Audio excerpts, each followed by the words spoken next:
Iran के परमाणु ठिकानों पर अमेरिकी हमले को लेकर तेहरान में रविवार को बड़ा विरोध प्रदर्शन हुआ। प्रदर्शनकारियों ने ईरानी राष्ट्रपति को घेरकर इजराइल और अमेरिका के खिलाफ नारेबाजी की। दरअसल अमेरिका ने रविवार सुबह भारतीय समय के मुताबिक करीब 4 बजे ईरान के 3 परमाणु ठिकानों पर 7 B-2 बॉम्बर से हमला किया। दावा किया जा रहा है कि इस हमले में ईरान ने फोर्डो, नतांज और इस्फहान परमाणु केंद्रों को भारी नुकसान पहुंचाया है। हमले के कुछ घंटों बाद ही तेहरान में इस हमले के विरोध में एक रैली निकाली गई, जिसमें सैकड़ों लोगों ने हिस्सा लिया। खास बात यह भी थी कि इस रैली में ईरानी राष्ट्रपति मसूद पेजेश्कियन भी शामिल हुए। यहाँ प्रदर्शनकारियों ने पेजेश्कियन को घेर कर नारे लगाए, न समझौता न सरेंडर, अमेरिका से युद्ध करो। इस प्रदर्शन में शामिल तेहरान के रहने वाले मसूद इजाद नहाद ने अमेरिका और इजराइल पर निशाना साधते हुए कहा, मौजूदा दौर में जहां दुश्मन कोई कानून या नियम नहीं मान रहे हैं, हमें निश्चित तौर पर अपनी सैन्य कार्रवाई जारी रखनी चाहिए और इजराइल को पूरी तरह से तबाह करने के बाद इस इलाके यानी मिडिल ईस्ट में मौजूद अमेरिकी ठिकानों को निशाना बनाना चाहिए और उन्हें इतना मजबूर कर देना चाहिए कि वो इस इलाके को छोड़ दें। इस रैली में मौजूद घोलमी ने अपने नेता पर भरोसा जताते हुए कहा कि अमेरिका की इस गलती का इंतजार उन्हें वर्षों से था। उन्होंने कहा, अमेरिका ने बहुत बड़ी गलती कर दी है। हम वर्षों से उसकी इस गलती का इंतजार कर रहे थे और हम उसे इस गलती का एहसास भी कराएंगे, जैसा कि हमारे नेता ने कहा है। वहीं अमेरिकी हमले के बाद ईरान जवाबी कार्रवाई की बात कह रहा है। माना जा रहा है कि मिडिल ईस्ट में मौजूद अमेरिकी मिलिट्री बेसेस को ईरान निशाना बना सकता है। ईरान के पलटवार की आशंकाओं पर डिफेंस एक्सपर्ट की राय भी जान लीजिए। ऐसी रिपोर्ट्स हैं कि ईरान की पार्लियामेंट ने स्टेट ऑफ हॉर्मुज को ब्लॉक करने के संदर्भ में अपना अप्रूवल दे दिया है, लेकिन स्टेट ऑफ हॉर्मुज को ब्लॉक करने का जो अंतिम निर्णय है वो ईरान के सुप्रीम लीडर खामनाई के द्वारा लिया जाएगा, जो कि अब तक की जो रिपोर्ट्स हैं कि ये डिसीजन अभी लिया जाना है कि ईरान इसे ब्लॉक करेगा या नहीं करेगा। लेकिन जिस तरीके से यूनाइटेड स्टेट्स ऑफ अमेरिका ने ईरान के 3 महत्वपूर्ण नाभिकीय प्रतिष्ठानों पर, न्यूक्लियर साइट्स पर बड़े हमले किए और उसको भारी क्षति पहुंचाई है, विनाशकारी क्षति पहुंचाई है, उसके बाद से इस बात की प्रबल संभावना है कि ईरान इसका रिटेलिएशन अवश्य करेगा और वो जो रिटेलिएशन है उस प्रक्रिया में वो स्टेट ऑफ हॉर्मुज को ब्लॉक करने का जो फाइनल डिसीजन भी ले सकता है। यदि state of Hormuz Iran block करता है तो ऐसे में जो विश्व की जो ऑयल और गैस की सप्लाई लाइंस हैं वो गंभीर रूप से प्रभावित होंगी और स्टेट ऑफ हॉर्मुज से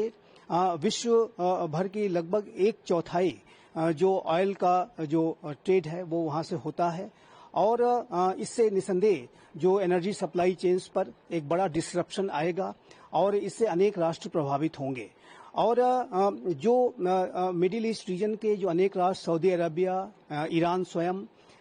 इराक, कुवैत, कतर जैसे जो राष्ट्र हैं वो अपने ऑयल और गैस की सप्लाई पूरे विश्व को इसी स्टेट ऑफ हॉर्मुज के माध्यम से करते हैं। ये राष्ट्र भी प्रभावित होंगे और जिन राष्ट्रों को ये जो एक्सपोर्ट्स जाते हैं मिडिल ईस्ट रीजन से वो राष्ट्र भी प्रभावित होंगे, जिसमें कि भारत भी जाहिर है कि लगभग 40% भारत का जो एनर्जी का इंपोर्ट है वो स्टेट ऑफ हॉर्मुज से होकर के आता है। और ये जो अगर state of Hormuz Iran finally block करने का निर्णय लेता है तो इससे भारत की एनर्जी सप्लाईज पर भी जाहिर है कि नकारात्मक असर पड़ेगा और विश्व भर में जो ऑयल के जो दाम है, गैस के जो प्राइसेस हैं उसमें उछाल आएगा, उसमें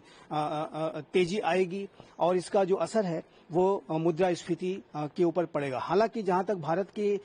इस पूरी सिचुएशन को डील करने का प्रश्न है तो भारत की सरकार अपनी तैयारियां पूरी कर रही है। भारत का जो ऑयल का और गैस का जो इंपोर्ट है उसमें भारत डाइवर्सिफाइड तरीके से अपने इंपोर्ट्स को करता है। भारत न सिर्फ मिडिल ईस्ट रीजन से बल्कि अफ्रीका के देशों से, अमेरिका से, लैटिन अमेरिका से भी ऑयल का इंपोर्ट कर रहा है, अपने गैस की जो इंपोर्ट्स को कर रहा है। तो ऐसे में भारत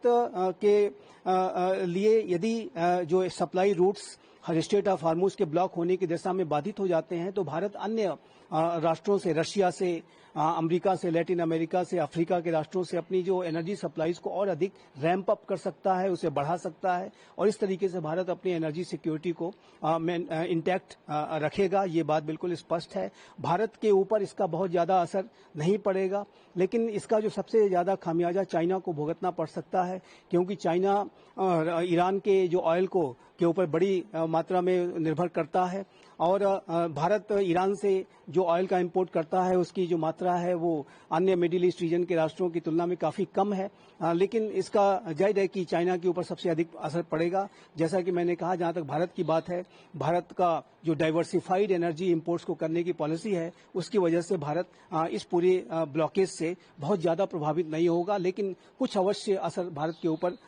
निसंदेह पड़ेगा और भारत ऐसी कंटिजेंसी को डील करने के लिए अपने आप को तैयार भी कर रहा है। Mr. Narendra Modi received a telephone call from President of Iran. President of Iran briefed PM in detail and shared the perspectives on the current situation in the region, specifically the ongoing conflict between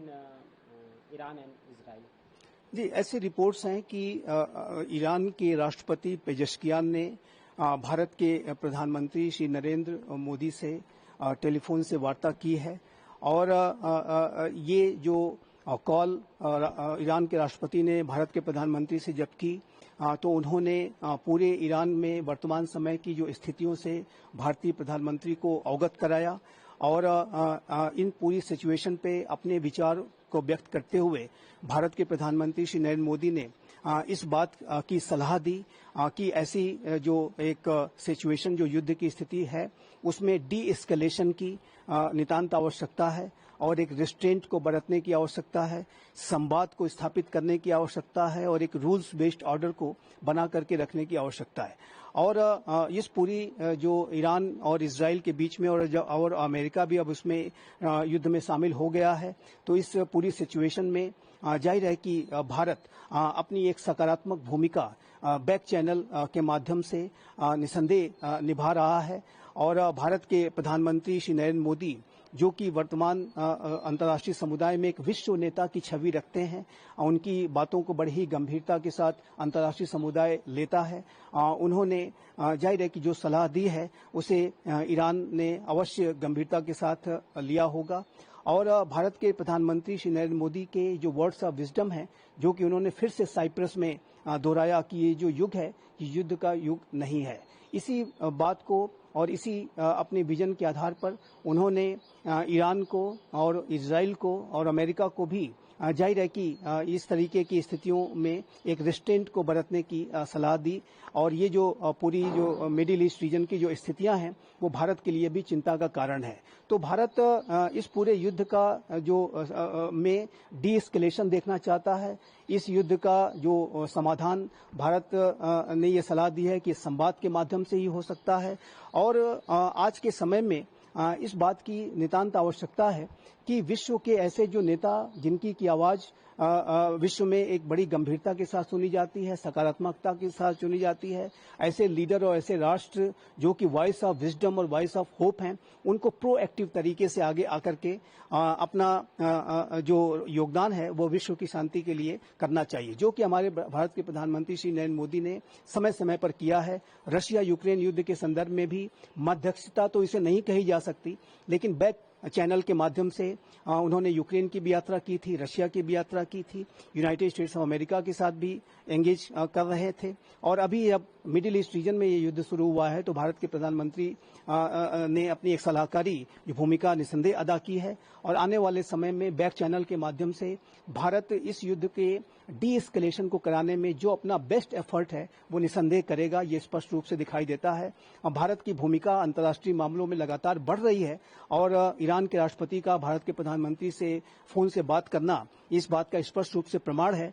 कि भारत से आज विश्व को बड़ी अपेक्षाएं हैं। लेकिन जो सबसे अच्छी बात है कि आज का ये जो नया भारत प्राइम मिनिस्टर श्री नरेंद्र मोदी के नेतृत्व का है, वो अपनी वैश्विक अपेक्षाओं को पूरा करने के लिए सक्रियता के साथ कदम भी उठा रहा है।